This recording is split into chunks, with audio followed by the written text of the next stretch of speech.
नमस्कार। कहानी कमल में आपका स्वागत है। आइए आज सुनते हैं उषा कुशवाहा की लिखी कहानी बेटों की अम्मा। कहानी शुरू करने से पहले एक छोटी सी रिक्वेस्ट है। किसी भी कहानी की आत्मा या सारांश कह लीजिए, कहानी के अंतिम भाग में ही होता है। इसलिए कहानी को पूरा सुने और आनंद लें। साथ ही लाइक, कमेंट और चैनल को सब्सक्राइब करना बिल्कुल ही ना भूलें। तो आइए शुरू करते हैं आज की कहानी बेटों की अम्मा। कमला साग लेकर खेत से लौटी तो उसकी नज़र अपनी बेटी चुन्नी पर पड़ी। देखते ही वह चिल्लाई, अरे ओ छोरी, तेरे पेट में क्या आग लगी रहती है जो सुबह सुबह थाली भर लेकर बैठ गई। कितनी बार समझाया है तुझे, पहले भाइयों को खिलाकर खुद खाया कर, पर मुई सुनती ही नहीं। अम्मा, वो दोनों तो अभी अभी सोकर उठे हैं, तैयार होंगे, खाएंगे और स्कूल चले जाएंगे। मैं मुंह अंधेरे से उठकर काम कर रही हूँ, मुझे भूख लगी है। अभी उनके कपड़े भी तो मुझे धोने हैं। रोटी का एक टुकड़ा दही में डुबोकर मुंह में रखती हुई चुन्नी बोली। अच्छा अच्छा चुप कर, बड़ी आई काम करने वाली। सारा मक्खन मलाई तू ही चट कर जाती है, तभी जंगली झाड़ सी बढ़ती जा रही है। कमला साग की टोकरी एक ओर को पटकती हुई बोली। तभी चुन्नी के बाबा किशोरी लाल कुदाल लेने आंगन में आए। पत्नी को यूं झल्लाता देख बोले, क्या हुआ, क्यों डांट रही हो बिटिया को? तुम्हारे लाडले दिन चढ़े तक सोते रहेंगे तो वह भी भूखी प्यासी बैठी रहे। उन्हें कोई काम वाम तो करना नहीं। एक बिटिया ही है जो सबका ख्याल रखती है, और तुम हो कि उसे ही कोसती रहती हो। पति की बातें सुन कमला और भी चिढ़ गई। वह गुस्से में भन्नाती हुई बोली, क्या कहा, मैं कोसती हूँ? अरे छोरी जात है, पराए घर जाना है उसे, रहने बसने का तौर तरीका ना सिखाऊं? कल को ब्याह कर पराए घर जाएगी, ऐसी ही गलतियां करेंगी तो सास ननद मुझे ही गाली देगी ना। कहेंगी अम्मा को सिर्फ छोरी जनना ही आता था, कोई लूर लच्छन ना सिखाया उसने, और यहाँ कुछ कहो तो मैं ही गलत। कमला जाने अभी और भी क्या क्या कहती कि उसकी बातों को बीच में ही काट कर किशोरी लाल बोले, अरे भाग्यवान, क्यों हलकान होती हो? हमारी बेटी बहुत होशियार है, किसी को शिकायत का मौका नहीं देगी। फिक्र ही करनी है तो अपने सपूतों की करो, जो ना तो घर पर कभी पढ़ते हैं और ना ही खेतों में कुछ काम ही करते हैं। कहते हुए किशोरी लाल कुदाल उठाकर बाहर निकल गए। उनकी बातों से कमला का गुस्सा शांत होने के बजाय और भी भड़क उठा। जब देखो बेटों के पीछे पड़े रहते हैं, जाने बाप हैं या दुश्मन। कहते हैं काम नहीं करते, बेचारे दिन भर स्कूल में पढ़ कर आते हैं, पढ़ने में मेहनत नहीं लगती क्या? बेटी जरा घर में दो काम क्या कर देती है, सारा लाड़ प्यार उसी के लिए। अरे बेटों से वंश चलता है, बुढ़ापे का सहारा होता है। कल को जब थक कर खाट पर बैठोगे ना, चुन्नी ना आवेगी तुम्हारी देखभाल करने, यही बेटे काम आवेंगे तब। कमला आंगन के कोने में बनी नाली के पास हाथ मुंह धोती जा रही थी और धारा प्रवाह बोलती जा रही थी। फिर उसने आंचल से अपना हाथ पोंछते हुए कहा, चुनिया तू जा उपले थाप ले, आज बच्चों को मैं अपने हाथों से खिलाऊंगी। जाने स्कूल जाने की जल्दी में ठीक से खाते भी हैं या नहीं। कहती हुई वह घी का डब्बा उठा रोटी पर चुपोड़ने लगी। चुन्नी झटपट अपनी थाली की रोटी खत्म कर थान की ओर निकल पड़ी।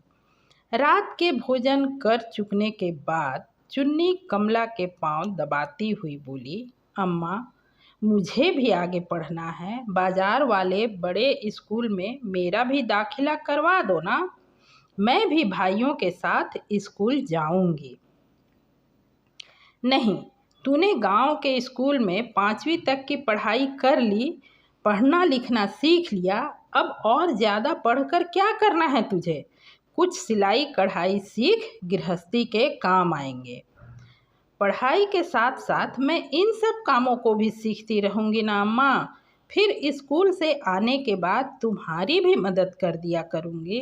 मुझे भी पढ़ने दो ना अम्मा, चुन्नी ने मनुहार भरे स्वर में कहा था। पर कमला उसकी बातों को अनसुना कर गहरी नींद में सो गई थी। चुन्नी भी मायूस होकर सोने के लिए अपने कमरे में चली आई। वह समझ रही थी अम्मा नहीं मानेगी। वैसे वह बापू से कहे तो वे जरूर उसका दाखिला करवा देंगे, पर तब अम्मा बापू से बहुत झगड़ेगी और यह वह कभी नहीं चाहती। चुन्नी का दुखी मन भी धीरे धीरे नींद के आगोश में समाता चला गया था। समय अपनी गति से बीतता रहा और चुन्नी तो जैसे समय की गति से भी तेज गति से घर के कामों में दक्ष होती चली गई। 4 साल बाद चुन्नी का ब्याह हो गया। उसका पति शहर में नौकरी करता था। थोड़े समय बाद वह चुन्नी को भी अपने साथ ही शहर में रखने लगा। इधर उसके दोनों भाइयों में बड़ा 10वीं में 2 बार फेल होने के बाद पढ़ाई छोड़ खेती करने लगा। छोटा भी इंटर से आगे नहीं बढ़ पाया तो उसने गांव में ही गल्ले की दुकान खोल ली। जल्द ही दोनों की भी शादी हो गई। अब कमला गृहस्थी की झंझट से पूरी तरह आज़ाद हो गई। यूं भी चुन्नी के ससुराल चले जाने के बाद जब कमला को घर के सारे काम स्वयं ही करने पड़ते, वह बुरी तरह थक जाती। बेटों को तो उसने घर के कामों में हाथ बटाना सिखाया ही नहीं था, सो अकेली दिन भर पिसती रहती। अब तो घर संभालने को 2 बहुएं थी। 2 बेटों की अम्मा दिन भर गर्दन अकड़ाए गांव में घूमा करती। अलमारी संदूक की चाबी तो वह पहले ही बहुओं को सौंप चुकी थी। अब किसी पोते पोती के जन्म की खुशी में तो कभी किसी त्योहार के अवसर पर उपहार स्वरूप अपने सारे गहने भी बहुओं के हवाले करती जा रही थी। कमला के इस अंधे पुत्र प्रेम को देखकर किशोरी लाल उसे समझाने का प्रयास करते। कमला, यूं सब कुछ बेटे बहू के हाथ में सौंप देना उचित नहीं। हमारी भी कुछ ज़रूरतें हैं।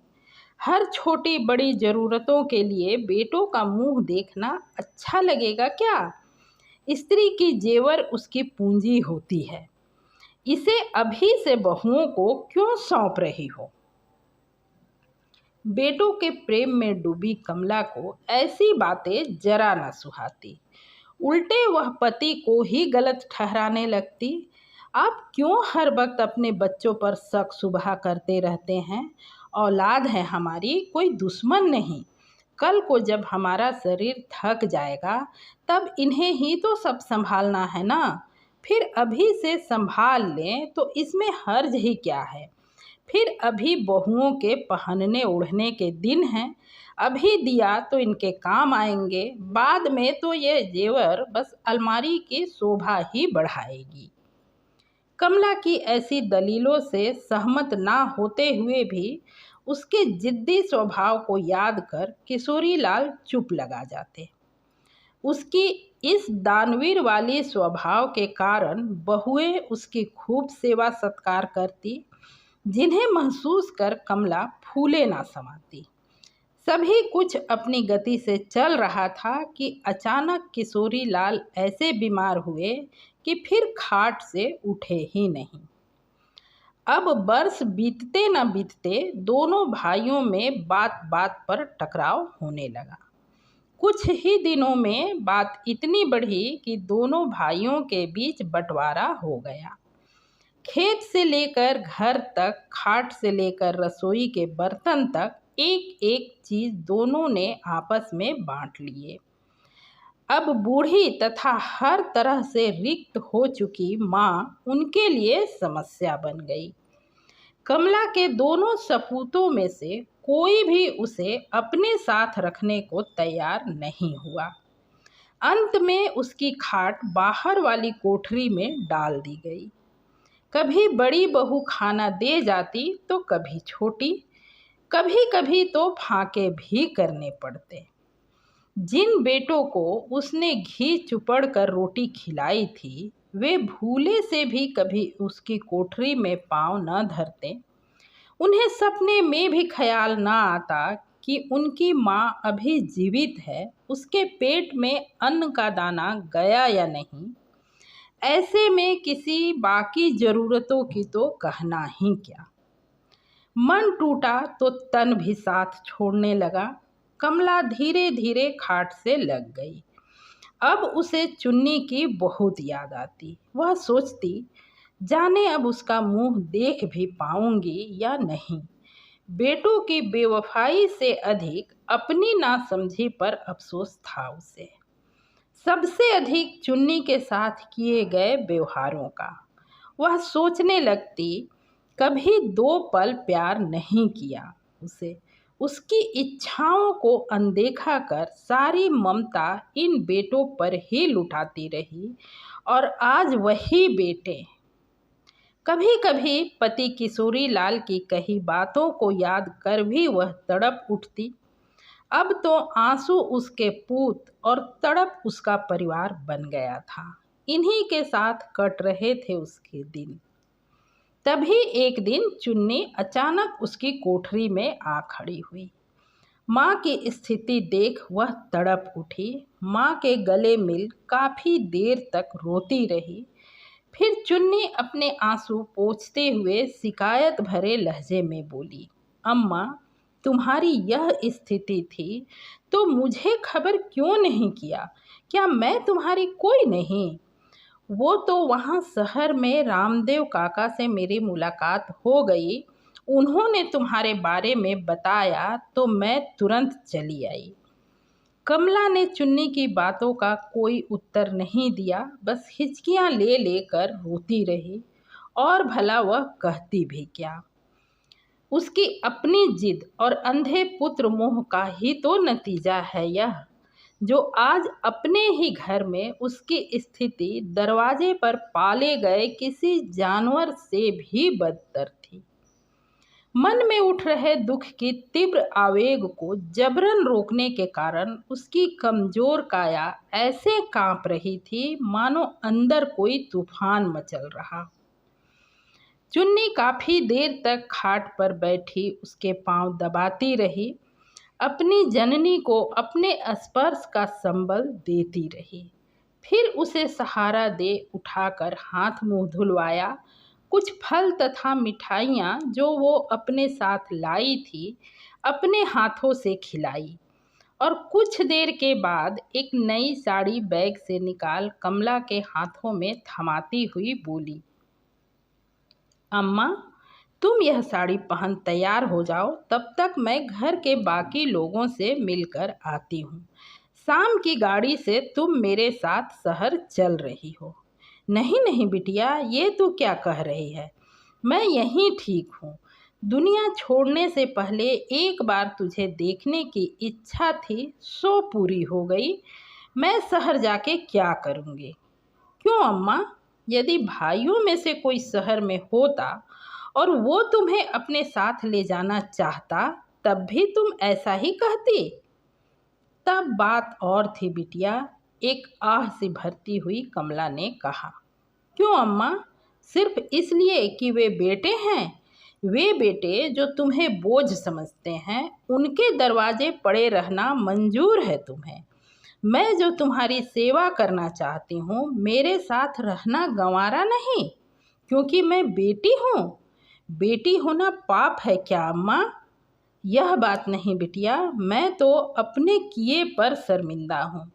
मैंने कभी तुझे तेरे भाइयों के बराबर नहीं समझा। फिर आज किस मुंह से तेरे घर जाऊँ? फिर दामाद जी क्या कहेंगे? 2 बेटों के होते बुढ़ापे में बेटी के घर?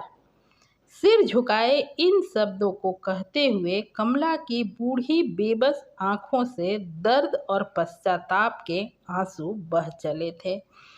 जिन्हें अपने दामन में समेटती चुन्नी बोली, ऐसा क्यों सोचती हो अम्मा? तुम्हारी झिड़कियों ने ही तो मुझे एक सुघड़ गृहिणी बनाया, तभी मुझे ससुराल में मान मिला। रही बात तुम्हारे दामाद की, तो उन्होंने मुझे खास तौर पर यह कहकर भेजा है कि सिर्फ मिलकर ही ना चली आना, अम्मा को साथ ही लेती आना। अब तुम जाने से इनकार कर मुझसे मेरा यह हक भी छीन रही हो। चुन्नी की इस बात से कमला बुरी तरह तड़प उठी। उसने लरजते हुए कहा, ना ना मेरी बिटिया ना, अब मैं तुझसे तेरा कोई हक नहीं छीन सकती।